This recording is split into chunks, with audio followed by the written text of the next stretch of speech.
Hello and welcome to Milestone Mindset Live from New Jersey with Eric Perlstein, my guest, who is the Director of Cybersecurity for Edwards Performance Solutions and a project manager. And we're here to talk about mentoring, making it your own. We're here to talk to the mentees about making mentoring your own. I'm Nancy Sargent, your host of Milestone Mindset Live. I'm the CEO of Sargent Marketing, and I help small businesses, nonprofits, and entrepreneurs create more revenue without breaking the bank. Good morning, Eric. How are you today? I'm doing great, Nancy. Thank you for having me this morning. Thank you. Well, it's morning here in New Jersey. It's evening across the globe. Right. So Eric is a friend as well as a work collaborator. And we were just talking about getting jobs and getting new clients and things. And we were talking about the mentor and mentee relationship. And I asked him to just join me for a moment and he said something I thought was really cool. He said, when I mentor people at any stage, I always encourage them to make it your own. Make whatever guidance you get your own. You'll get the most out of it and go the farthest with it. So, Eric, before we get into how someone can make it their own, I always like to set the stage with really defining what we're talking about. Mm-hmm. So, would you describe the relationship? What is a mentor and what is a mentee? Okay. And what is the responsibility of each in that relationship? Right. All right. Thank you. The mentor is someone who has years of experience in a particular field or industry, doesn't matter where. And through their time and their experience, they've learned a lot. There's a lot, in project management, you're always talking about lessons learned. And there's a lot of lessons. And as you gain more experience, you want to be able to give back because in some cases, you may not have had the opportunity to learn from someone. So it's a great opportunity for a mentor to leverage their experience and give back to someone who just graduated out of college, or to your point earlier, where they're going through their professional development cycle and they have 5 years of experience. They need a different kind of attention, different kind of mentoring. But what's so unique in that dynamic is that the mentor is actually able to learn from the mentee as well. So it's a bi-directional learning process. From the mentee perspective, it's always good to have multiple mentors, because the biggest challenge when you're getting out of college, you're getting into the professional world for the first time, there are many ways to do something or to address situations. You have to make it your own. And often when you're going to leverage a mentor, you may get some guidance where you just don't feel quite comfortable. What's most important about that guidance that you get, whether it's right or wrong, make it your own.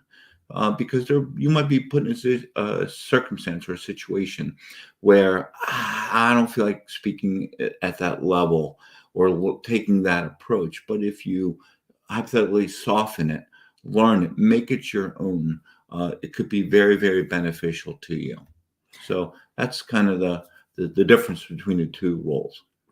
And as you were chatting about that, I was thinking that sometimes we hear something at a certain time and it just doesn't fit, right? Correct. So making it your own also means filing it away, consciously or unconsciously, and it might come back to you at another time. And as you're going along with we're kind of talking about professionally jobs here, but it could be other things. You're volunteering, your growth in another way. Right.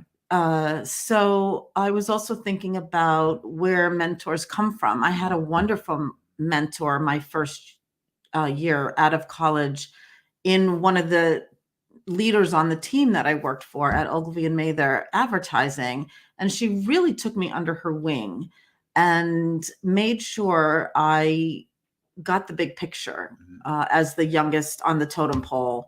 And that was really, really helpful. And she was applying that to exactly what we were doing. So everything she said fit. Right. But when you were going through that process from a strategic perspective, it made you better understand the eyes looking down and from your position looking up. But what was your takeaway to make it your own? Because her description at the strategic level is different from what your interpretation may be. and it's something that resides with you for a very, very long time. But at that point in time that you experienced, you made it your own, so you understand it yourself. And as you grow professionally and personally, you're able to apply what you learn throughout your professional growth and life cycle. So again, you benefit from both sides is the point. Absolutely. And in that situation, since she was my boss, it behooved her to make sure I understood it so I could help her better. Sure. And another thing I didn't really realize at the time, she was investing her time in me and developing that relationship. And I also was one person supporting 4 or 5. So I had a unique desire to help her and make sure I was always available to her, Right. even though I tried to do that with all. Perfect. So sometimes mentors are not your direct boss. Correct. And that's okay. And that's okay. And if I could elaborate a little bit, sometimes you don't want it to be your direct boss. You want to open up your lens, you want to open up your aperture a little bit, or expand on your swim lane. And it's okay to have multiple mentors, because you might have a relationship with one individual who you select, and there's parts or components or aspects that you really, really like about that individual, but others, it just doesn't fit in making it your own. By having multiple mentors, you're able to gain a level of experience and guidance at different levels, to possibly different subject matters, but it's applicable. And you could take what the guidance that you're receiving, make it your own. So not only are you comfortable with it, but more importantly, you can learn from it. You never want to take a job that's easy. You want to take a job that's hard. You want to challenge yourself, and challenge yourself when you're working with those mentors, because you're able to gain from their experience. And through that, you're able to make it your own, apply it when you're most comfortable. But in a difficult arena or a difficult situation, be open to what makes most sense in handling those type of circumstances. So you have to be open yourself as a mentee, because you want to make it your own. So hopefully that will be helpful and beneficial to all the listeners this morning.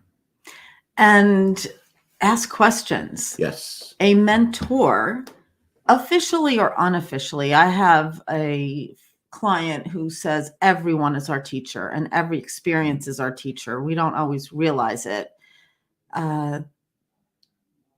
But the mentor gets a lot out of asking questions and giving feedback, so that they know, because if you're mentoring officially, even if that's someone agreeing to chat with you about a particular scenario that you're going through, or there's a formal mentor-mentee relationship, they gain from giving and they gain from helping you apply and understand. So it is a relationship. It is a conversation. Absolutely. And you're learning.